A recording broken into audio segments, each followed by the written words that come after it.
a real pleasure for me to introduce the President and CEO of the Tennessee Valley Authority, Bill Johnson. Let me just make about 3 quick observations about Bill Johnson. Unfortunately, you have to make decisions early in life when you're probably a senior in high school or whatever. Bill Johnson made one of those decisions. He was recruited by Bear Bryant to play football for the University of Alabama. Now, what Bill knows and I know is that if you speak to any quarterback club in Alabama and you say you played for the Bear, your honorarium is generally increased substantially. First observation, Bill, you'll have to decide whether you made a good decision. Second observation is Bill has been CEO and President of the Tennessee Valley Authority for a couple of years. He has been to the Alabama legislative delegation, and we have a caucus called the Tennessee Valley Caucus, all the North Alabama counties that are covered by TVA. Bill Johnson is the first CEO that has made an appearance at those caucus meetings, and he has stayed until every question has been answered. And so, Bill, we appreciate that and hope you'll continue that. The third observation that I have about Bill Johnson is he can be a very good messenger. He told me at the last caucus meeting that he was headed to Huntsville Utility, which is a utility company of mine. And I asked him, I said, check, if you will, with the CEO and see if he's got that light fixed on my street corner. And I gave him the street corner. And next thing I know, I get a call from the CEO. He said it was daylight when we changed those lights, and we didn't know which one you were talking about, so we put 2 new lights in. So anyway, Bill, what a messenger you are. The Tennessee Valley Authority services 7 member states of the Southern States Energy Board. TVA sells electricity to 17 municipal and 8 cooperatively owned utilities that distribute power in Alabama. TVA's service area in Alabama covers almost 9,000 square miles, which is about 10% of TVA's territory and 17% of Alabama. Bill was appointed to the position of President and CEO in November of 2012. He's responsible for leading the nation's largest public utility in its mission of providing energy, environmental stewardship, and economic development for the Tennessee Valley region. Before joining TVA, Mr. Johnson was Chairman, President, and CEO of Progress Energy Incorporated from 2007 to 2012. He held many leadership positions while at Progress Energy, including that of Chief Operating Officer from 2005 to 2007. His career at Progress began in 1992. He has served on a number of civic and utility-type boards. He has served as chairman of the North Carolina Chamber of Commerce. He's also served as vice chairman of the Edison Electric Institute and chairman of the boards of the Nuclear Energy Institute. He's active in many community and charitable organizations. Bill graduated from Duke University, summa cum laude, with a bachelor's degree in history and received his law degree from the University of North Carolina in Chapel Hill. He joined a law firm, was a partner that worked primarily with utility companies. Please help me welcome our friend, Bill Johnson.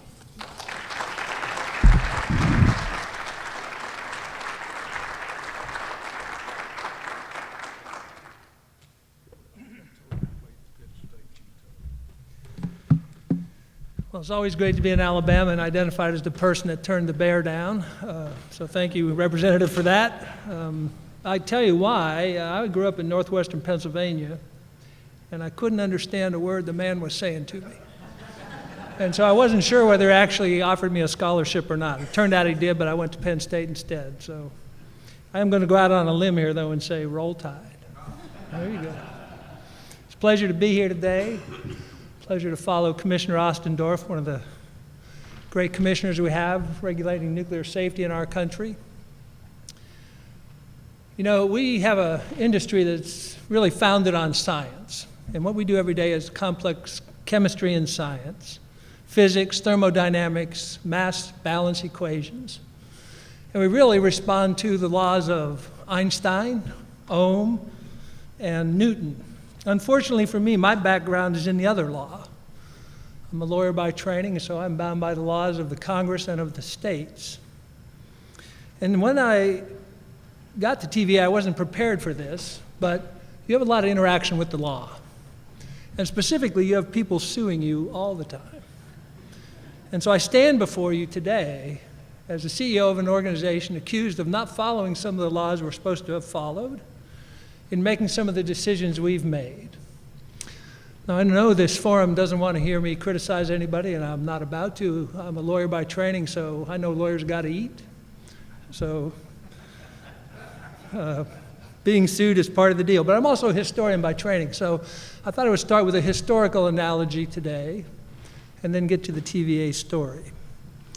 I'll take you back to 1896 when Captain Alfred Dreyfus was accused of treason. Captain Dreyfus was in the French artillery and was accused of spying for the Germans. And in fact, he was convicted of this, but he wasn't convicted because he was guilty or because he was a spy. He was low-born and Jewish in a French military that was high-born, class-oriented, Catholic, and highly anti-Semitic. And so his problem was he didn't follow the dictates of the established order. And so the established order condemned him without proof and on trumped-up charges. Now, of course, you know the truth always comes out. The spy was eventually caught. Captain Dreyfus, after spending 6 years at the Devil's Island penal colony, was retried, was acquitted, was restored to rank, and served France honorably through World War I. And you know, if you're a historian, you know the Dreyfus affair marked a turning point in the social order of France and really in Europe in general. And so the analogy here is this: on a less personal and maybe less significant basis, the decisions TVA has made over the last couple of years in deciding whether to retire or retrofit some assets have challenged the established energy order. As you know, just from what you're doing from being at this meeting, the energy order in this country is challenged and is undergoing great change, and you know the reasons why. Environmental regulation, concern about the climate, governmental policy on renewables and alternatives, technological innovation, economic change, customer preference. So the order is changing. And like every other energy provider, TVA's had to make complex and multi-dimensional decisions in this swirling context.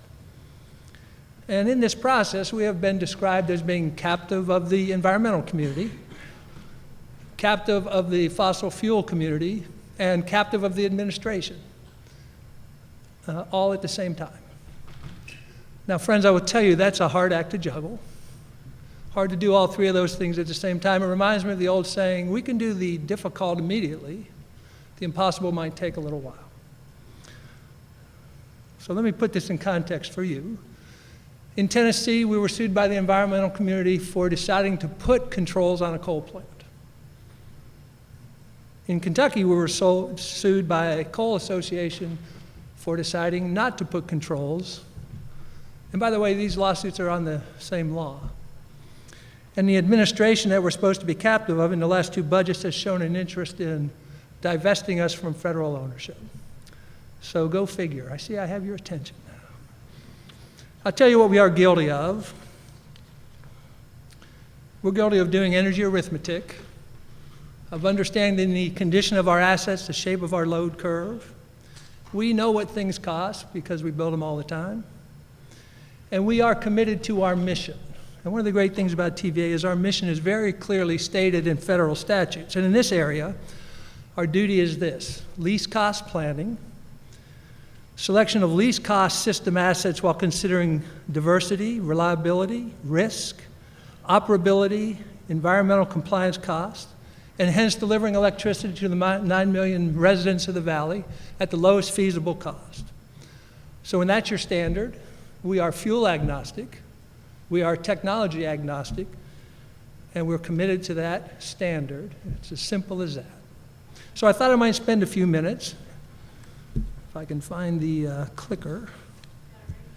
All right, someone's going to advance slides for me, always a good thing. But I might spend a minute telling you where we are at TVA, how we got there, and where we're going. That work for you? I hope so, because that's what I'm planning to do. There's a series on PBS about the Roosevelts, which I'm sure you've all been watching with great interest, so I thought I might remind you of our roots. TVA Act signed May the 18th, 1933 by Franklin Roosevelt in one of his first acts as president. It was actually an idea that Theodore Roosevelt had in about 1906, but it took Franklin to get it done. So that's how we started. And when you think of TVA, you always hear us described as the largest publicly owned utility in the country, one of the largest utilities in the country, and that's true, but that's really only a part of what we do, and it's really an enabler of our primary mission. And I think President Roosevelt said this well when he said, power is really a secondary matter. You know, your job is really to improve the quality of life and the standard of living of the people who live in the Tennessee Valley. So that's how we tend to think of ourselves and sort of frames our decision making. Now, asset decisions obviously have a big impact on our ability to improve quality of life. Your biggest cost in this business is asset construction and operation. That drives your rates. Rates drives economic development. So asset selection and decision is really important. Here's the standard. Go back one. I've read you this standard, but just to make sure you see it again. Least cost planning, least cost asset addition while considering those things you see there, diversity, flexibility, operability. And our job is lowest feasible cost of electricity. Over the last, say, 5 years, a lot of change in our asset mix. So that is our footprint in the 7 states. During the last 5 years, we have retired 18 coal units as a result of an agreement with the EPA. I won't go into the particulars, but I think North Carolina sued TVA, and there was a resolution by the EPA in about 2011, part of which was to close 18 of those units. And they're shown in some color, which I can't tell what color that is. But additional 14 units will either be retired or idled. Under the EPA agreement, we had a number of plants where we had to make a decision by a time certain.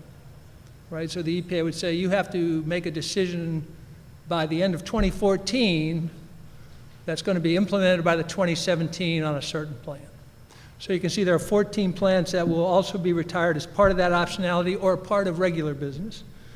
We plan to retire about 6,300 megawatts of coal and keep about 8,000 megawatts of coal in this capacity. We still have a couple units we're thinking about and talking about. And we'll make decisions about those later. But as you can see from this slide, we certainly are not abandoning coal. We are continuing to be a coal user. We only use U.S. coal. We don't do any imports. So we're still going to be big in coal. But you can see this is a significant shift for us. And so what are we doing to deal with this? Well, we're doing what a lot of folks that have already been here have talked about, diversifying and modernizing the portfolio. So looking for low energy cost, environmental compliance, increased capacity. So you can see we're building gas, we're building nuclear. Commissioner Ossendorf talked about Watts Bar Unit 2. We're building a lot of transmission. So we are in the midst of upgrading really, I would say, aged infrastructure. I like to joke now that I'm an example of the aging infrastructure myself, but a lot of these assets are 70 and 80 years old and just need replacing or upgrading. I do have a mistake there. This is what happens when you make your own slides. Paradise should say Gallatin, so I probably won't be allowed to make my own slides. Again, we're not only working on diversity of flexibility, we're looking for the optimal fleet. And by optimal, I mean the best match to our load curve. And I don't know, our load curve over the last 5 years has changed dramatically, and I have a chart on that I'll show you in a minute. So if you look at where we're going and where we've been, this is the energy sources. Historically, TVA, 60+% energy out of coal. 2007, about 58%. And you can see by 2020, the shift to about 25%. You see our big increases here are in nuclear, where we have a new plant and we plan to do some nuclear upgrades if we can get the NRC Commission to approve those, Commissioner. I don't think we've filed for them yet, so I can say that. We like to think of this 2020 as a 40-20-20-20 plan, 40% nuclear, 20 coal, 20 gas. and 20 hydro, renewable, and efficiency. Doesn't quite add up that way, but if you follow our statutory standard and the facts, that's the kind of portfolio you'll see in about 2020. To get to that portfolio, we have a lot of work to do, and just some major initiatives. Nuclear, which is important for a number of reasons, but is our lowest cost electricity after hydro. So making our units run better and finishing our plant. We have a lot of work in transmission for a number of reasons. We're blessed with a large hydro system that has a lot of which hasn't been invested in 80 years. So we're going to reclaim a lot of the hydro system and get more megawatts there. Generation fleet construction, two gas units and a coal unit. A lot of this takes the workforce flexibility and effort, so we're putting a lot of time in the workforce, and we're in the midst of an integrated resource plan. So I can give you the long version of the IRP or the short version. Which do you prefer? I know the answer to this. I would say the thing about this IRP that is different and I think maybe cutting edge, we are going to look at efficiency, demand response, and renewables as resources, not as programs, initiatives, or anecdotes. So if you look at it this way, you know what they cost, but you also know what the value of them to your system is. So that's probably the biggest change you'll see in IRP, but those are the kind of things we're working on. The Commissioner talked about Watts Bar 2. I think you had someone from maybe Alabama Power here. You know, those folks like to say, Vogtle, the first nuclear of the 21st century, first new nuclear. Well, actually, we'll have the first new nuclear of the 21st century at Watts Bar 2. There is a difference. Vogtle was started in 27, and we started in 1974. So it's taken us a little longer, but we'll still be first. But just a milestone chart here of where we are. This is the milestones left to commercial operations. You see one called cold hydro. That's the phase we're in now where we're essentially testing all the piping and systems for leaks. And you see a progression of other things leading to fuel load, initial criticality, and commercial operations sometime in the fall of next year. So this will be a pretty, well, you never say cheap about these. This will be one of the inexpensive plants at about $4.5 billion, completed sometime in the fall of next year. We're also focused on the operation of our existing nuclear fleet. And so what I have here is something the Commissioner will be familiar with. This is the reactor oversight process. This is the NRC's grading system for operations. And so what you want here is to have all your units colored green, which means you get normal oversight from the NRC. A red is like an F, and a green is like an A or a B. You can see where we were a year ago, one red, mostly yellows. You can see where we are now, 3 in the A column, a couple in the C column. And if our performance continues, we will be back to all green end of the year, end of the first quarter, if we continue on the path we're on. And our operational performance mirrors this regulatory performance. So we have done a lot of work in improving our nuclear operations, which is important both for safety and commercial reasons. I talked about our hydro fleet. We have about 4,500 megawatts of controllable hydro, which is a lot. And if you think about the hierarchy of cost, you can think about hydro as a penny, nuclear is 2.5, coal and gas 4.5 to 5, depending on fuel price, and renewables well above that. So this is an important source of energy for us. We're doing a lot of work here. We're spending hundreds of millions of dollars here over the next couple years to get really cheap megawatts, including, I hope, about 200 new megawatts out of the river. I talked about transmission. I have an impressive map here of all the transmission projects that you can't read, but it is impressive, isn't it? It looks like we're busy. So why do you do transmission? A couple reasons. New customers, you connect new big industrial customers, which we're always hoping for. Changes to the generation portfolio. So where you used to have plants, you now have to have more transmission. And also there are a lot of grid reliability, cybersecurity, system capacity issues. But we will spend several $billion over the next decade here in the transmission space.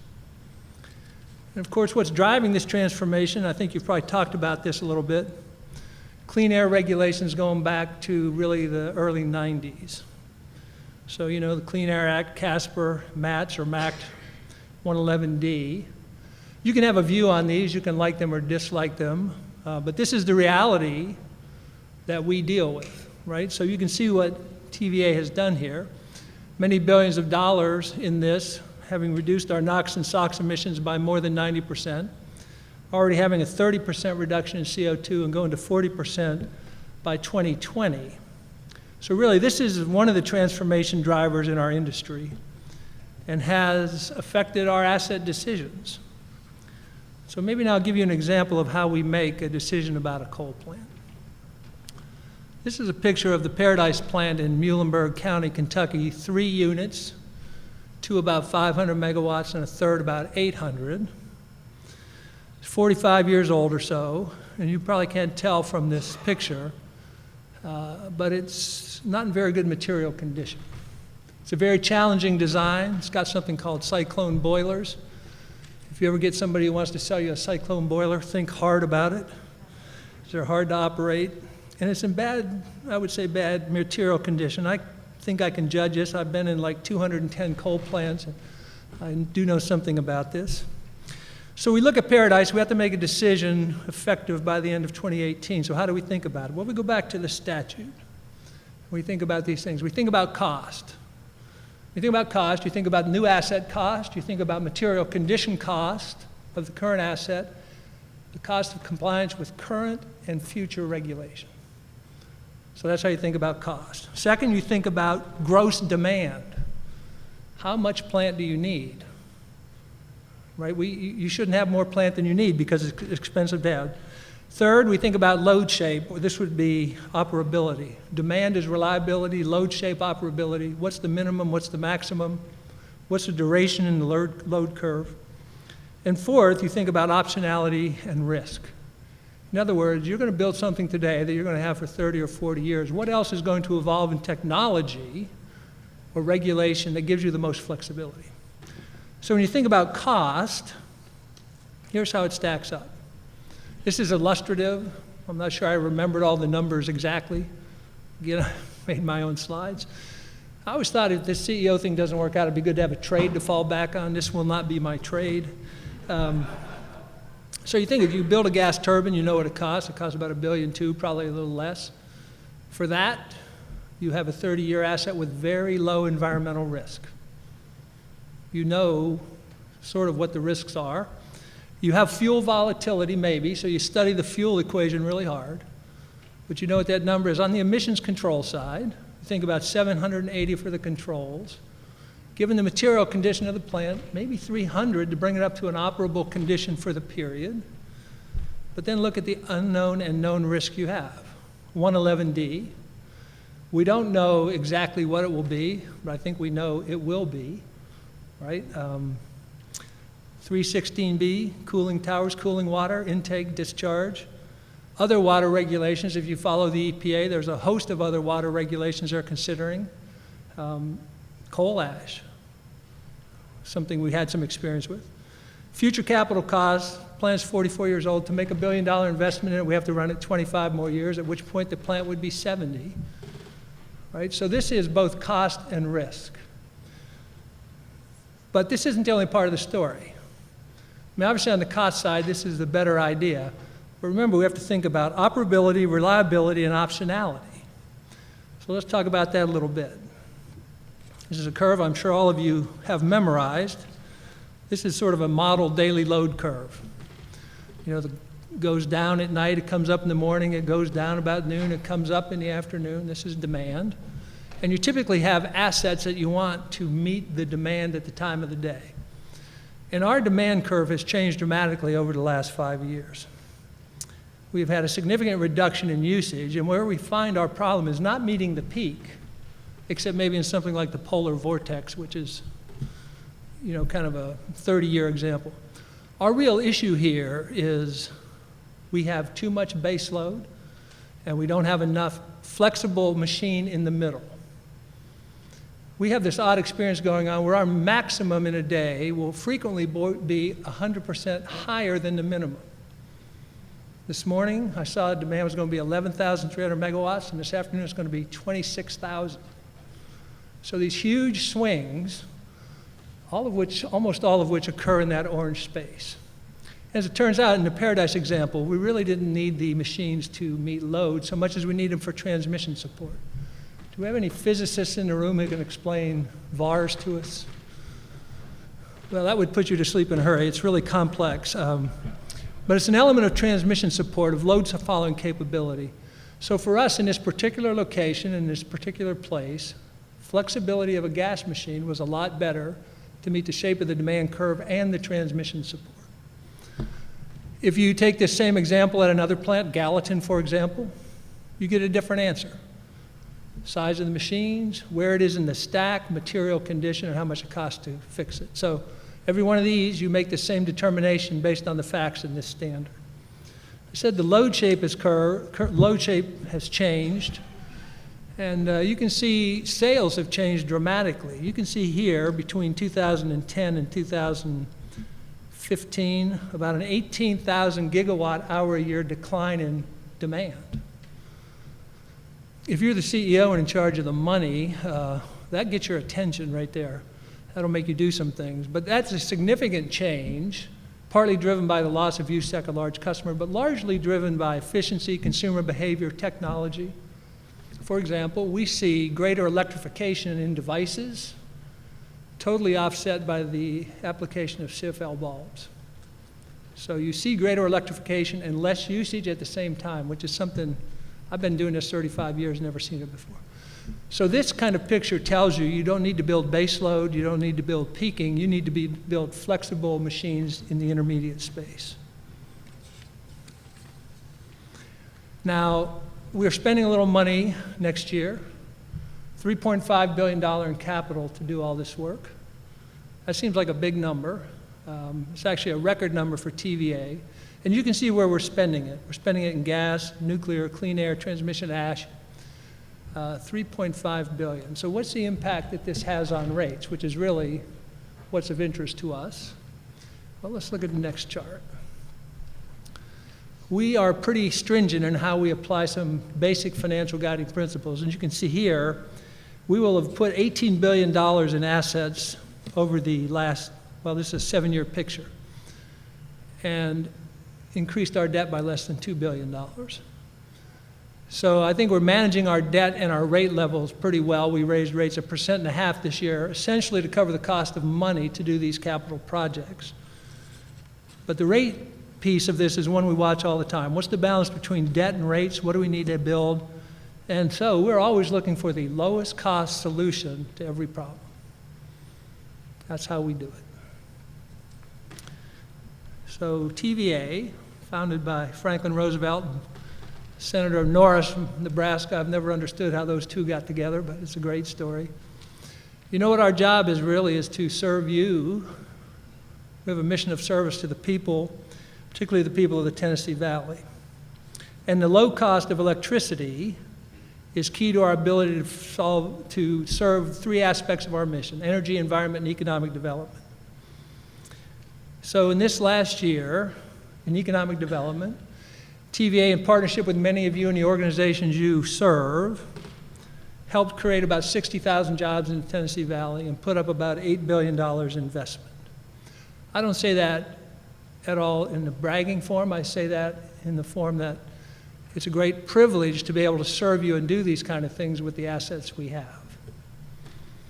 I'll tell you, one of the great things about TVA is when you go to work in the morning, you get to see this. I don't know if you can see that, but our assets say on them, built for the people of the United States. And that's a great feeling when you see that, but it also comes with a feeling of pretty solemn responsibility, because we know that we are the stewards of the people's money. We're the stewards of the people's land and river, and we're the steward of the people's assets. And so I hope my remarks today and my presentation shows you just how seriously we take this. It's a great privilege to serve the people here. If they just quit suing me, I'd be happier. So my hands are up, I'm done talking, but I'd be glad to entertain any questions you have. TVA has led the way for many years with its extensive integration resource planning process, and has made a commitment not only to cost and reliability, but also to environmental responsibility. How difficult a decision has that been to carry out especially as an industrial customer, focus so heavily on cost and reliability? But first, before you answer that, let me say that in my introduction, I forgot to tell you that Bill Johnson went to Penn State and played. He did not play for the Bear. So now you can answer the question. Have I given you enough time to formalize the question? And you know, I played for the great Joe Paterno, who was the Bear with a Brooklyn accent. So so it's a great question, Representative. The question is, you know, reliability, low rate, and then this environmental stewardship piece. And just a little history, you know, until 1999, TVA got appropriations. I'm still looking for the person who ended our appropriations.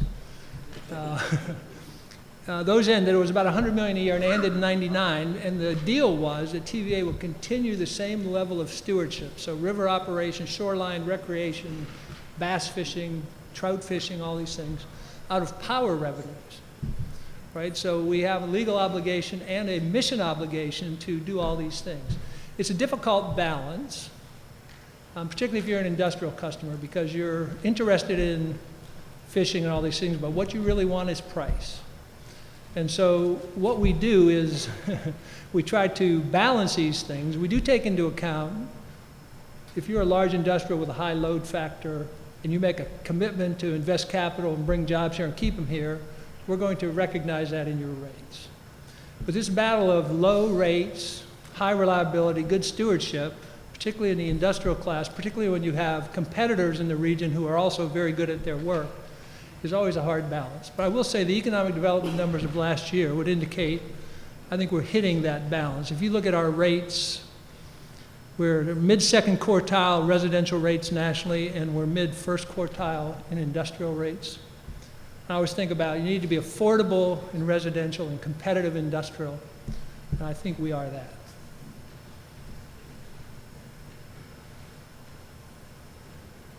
Any other questions? One more then.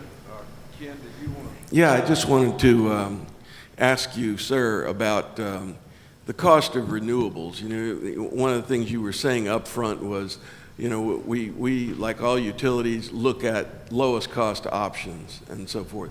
And so how are you finding that in terms of integrating wind and solar into the mix, or buying it from the Midwest or Texas? Just what is TVA doing? So the renewable story, if you go back to sort of the pricing hierarchy, a penny for hydro, 2.5 for nuclear, the wind we have, the cheapest wind we have is 8 cents, right? So now that's got some age on it. It's a couple years old. We buy rooftop solar at, I don't know, 14 cents or 13 cents, but we're bringing that number down. We subsidize rooftop solar, but we're bringing that number down. We have seen utility scale solar in the 7-cent range. Now that's 7 cents not delivered. That's 7 cents at the bus bar, right? So prices are coming down, both of wind and utility grade solar. If you talk, and there's some wind experts here, you might think about, depending on whether the tax credits continue, 4 to 6 cents in wind. But that's only part of the story, because you have to integrate these, right? So if you bring renewables or any variable resource, you have to have enough resource behind it in your system, gas, so when the sun doesn't shine and the wind doesn't blow. So they're still more expensive. They're coming down in price. They still struggle a little bit when you think about how much system you have to have behind it to make it viable. But it's coming down. 111D, if it's passed in its current form, is obviously designed to make renewables more competitive. So we'll see more of them. Yes, sir. Quick question on the same topic. You had a slide up there that showed the life cycle cost, if you will, for nuclear and some other assets. But I haven't seen a life cycle cost on the renewables. I mean, Yeah. windmills are going to wear and solar panels are going to degrade. So what's the life cycle cost on those, not just the price of production? That's a great question. The question is life cycle cost on renewable assets. There's some people here from Cleanline that might can answer this better than me. We don't actually invest our own money in renewables. So what we see is a contract, typically a 20-year, with a starting price and an escalator. So I don't know. I do know, for example, you need to replace parts at solar panels, photon radiation, electron displacement. Now I'm showing off. But they have to be replaced. They don't last forever. But what that cost is, I don't know. But there are people here in the audience that do know that. Of course, they're trying to sell it, so you might want to take it with a grain of salt. Sir. I'm fortunate to live in your service territory in North Georgia with a marvelous view of Lake Chattooga and the North Georgia mountains. When you started your IRP process, you brought together an advisory panel made up of people from various walks of life in various parts of your service territory. And talk a little bit about your IRP process and the influence that those folks have had on that. Yeah, it's great. The question is, how do we pick the IRP process and panel? So we are a federally owned corporation or an agency or whatever we are. So we're subject to things like Federal Advisory Committee Act. One of the things we strive to do is be exceptionally transparent, since we are a public entity, about what we're doing, why we're doing it, and what it's going to cost. And that's sort of how we pick the IRP team. You want a balance, so you want customers. You want residential customers or the heads of residential customer, Huntsville utility type people. You want industrial customers. You want environmentalists. You want academics. You want a broad cross-section because you want the broadest set of inputs you can get. And then you have public meetings where you take input from the public. This group, the IRP working team, meets. All these data are then put into some sophisticated computer modeling, and we run analyses. So we'll pick 5 scenarios. The world will stay the same. The world will go all renewable. Pick 5. And we'll run sensitivities. And the input from both the public and the IRP team is crucial to this. Now, to be clear on what the IRP is, it is a roadmap, right? It's here's what the future could look like, and if it looks like this, here's your options. It is not really designed to make decisions for you. You don't want to take the decision-making authority of the board away, but you want to give them like a 6-lane highway. Say, based on these assumptions, here's your options. Here's the least cost model. That's how that works. We're probably 6 months away, I think, from finishing that. But it makes for excellent bedtime reading.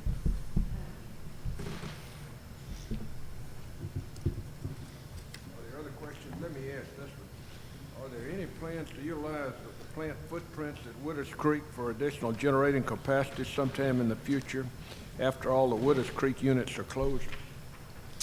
So the question is, are there any plans to use the Widows Creek site? And the representative is asking this because that site is close to where he lives. It was at one time an 8-unit coal site. We're down to 1 there, and we don't know exactly what we're going to do. So a couple things about what you can do with the site. One of the things we're doing is marketing those kind of sites in economic development. So if you want to come and put up 2 classes of customers are interested in these sites, industrial customers and green customers, right? You can reclaim a used coal site, put a data center maybe, or whatever they put up. Or if you have a manufacturing facility, a brownfield site. So one thing is we're looking hard at what opportunities do we have to put another use on that site. 2, those sites are really good for future generation needs. Widows Creek in particular is in a spot where eventually we're going to have to do something because of transmission constraints. We're okay now, but you can see something out there. So it's got water, it's got land, it's got substation, switchyard. So it's also a great site for future. And maybe we do both there. That would be my preference. Probably got time for one more quick question. All right. If not, thank you very much, Bill, for coming down. We certainly appreciate your presentation. Thank you, sir.